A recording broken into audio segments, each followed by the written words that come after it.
Hey guys, Daniel here and welcome back to the Finance Channel. Here today I want to talk about one main thing, small cap investing. Investing in smaller cap companies versus larger cap companies. I feel like there are a lot of people out there who have the mindset of, you know what, let's just put my money in Apple and Microsoft and Amazon, just let that sit there for the next 10 years, right? Essentially risk-free.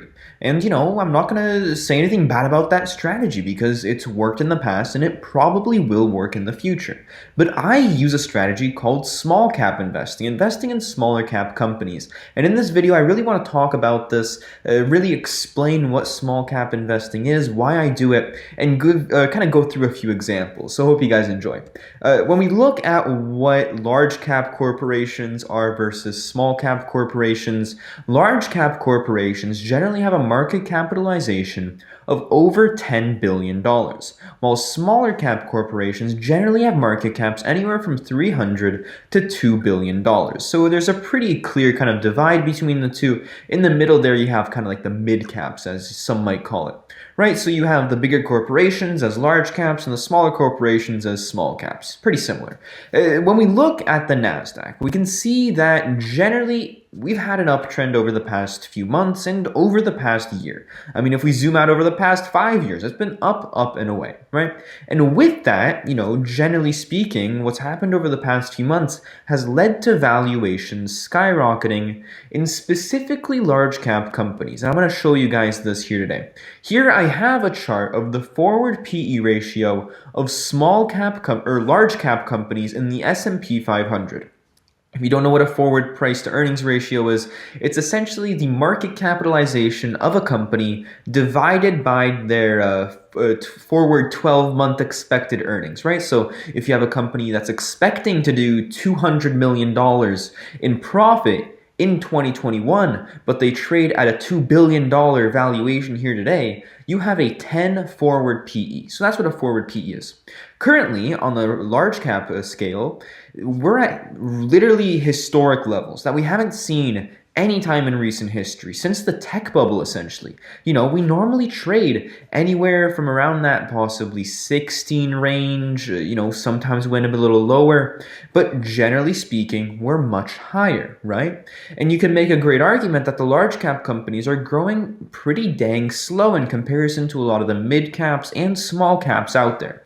So let's compare this chart to the mid cap chart, right? We'll see that the large caps trading at around a 22 forward PE, while the mid caps are trading at a 20 forward PE. This is something really to keep in mind.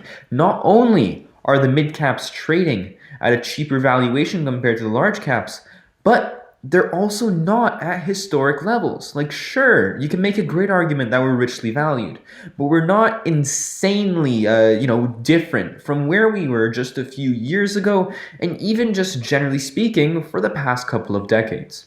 If you look at small caps, you see that same trend. Sure, we saw that spike here, but, we have the forward PE ratio right around 21. So again, this is the same level that we had back in around 2016, 2017. Sure, we're a little richly valued, but again, in comparison to where we were a few years ago, it isn't that bad. Now, when we compare the two, small caps and mid caps, to large cap corporations, we see a big difference in valuations. And this is where I step in. My investing strategy revolves solely around, or not solely, but currently revolves around investing in smaller cap companies, anywhere from a $300, $400 million market cap to a $2 billion market cap. Those are the companies I really want to invest in. Why? Because those are the companies that, in my opinion, although smaller today, are going to be able to blossom and grow significantly in the future. So while now a company like the Tattooed Chef might be worth $1.6 billion, I could see this company being worth over $10 billion 10 years down the road. So that's why I pick the mid caps. Not only are they, more fairly valued here today where they are, but they're also, quicker growing companies, right? And you can also make the argument that, hey, maybe the mid caps come with a little more risk, so they got to trade at a lower valuation. I'm going to really emphasize this for you guys here today. I'm going to switch back to my full screen here. Listen, if you have a smaller cap company, you're looking at three main things. One, the management team. Is the management team good? Do they have a track record? If that's a yes, we can move on, right? What's the valuation of the stock, right? Is it insanely high? If it is, that might be a red flag. Thirdly, what is their product? What is their product? Is their product selling? Is their product out there? Is there a demand for the product? Is there future demand for the product? Those are just three main things. But generally speaking, through all my analysis videos, there are many different data points that go into identifying a strong and healthy small cap company. Because if you do enough research, it turns from a risky investment into something that actually has a business, has people backing it, has a strong balance sheet. That's also very important.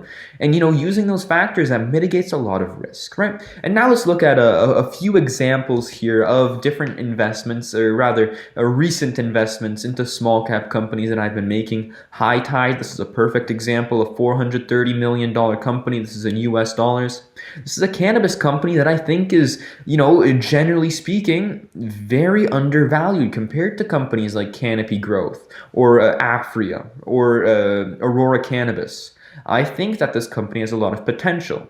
Now, what do I see? I see a strong balance sheet. I see strong revenue growth. I see a great CEO and a great management team. They have a product. Their product's doing well. Their product held up. And actually, they increased revenues during a pandemic. Absolutely huge. All of those signs are making me very interested about High Tide. And again, looking at all of those things, that minimizes a lot of the risk. Let's look at another one, Tattooed Chef. I mentioned this one previously. Trading at around a $1.6 billion valuation, $20 per share. They have a phenomenal balance sheet, right around $200 million, $150, $200 million on the balance sheet. A CEO that's been in the food industry for 20, 30, 40 years, right? They have a product that's selling. They're expanding into Walmart, Target, Costco, Sam's Club. An incredible company, right? And if you just had that mindset of, I'm not going to look at it because it's a $1.6 billion company, you'd be missing out on a potential incredible investment. So that is my thought process around this. You can't just ignore small cap companies. Sure, there are pretty bad small cap companies out there that don't have any products and probably will not have a future, right? But if you look at these companies and analyze the different data points, like the management team, like the balance sheet, like the revenue growth, like the product, you can actually minimize a lot of that risk. And with that comes a lot of potential upside. So I really hope you enjoyed this video. I hope you got, at least something out of it. If you did, make sure to drop a comment down below. I really appreciate you watching. Thanks so much for watching, and have a great day.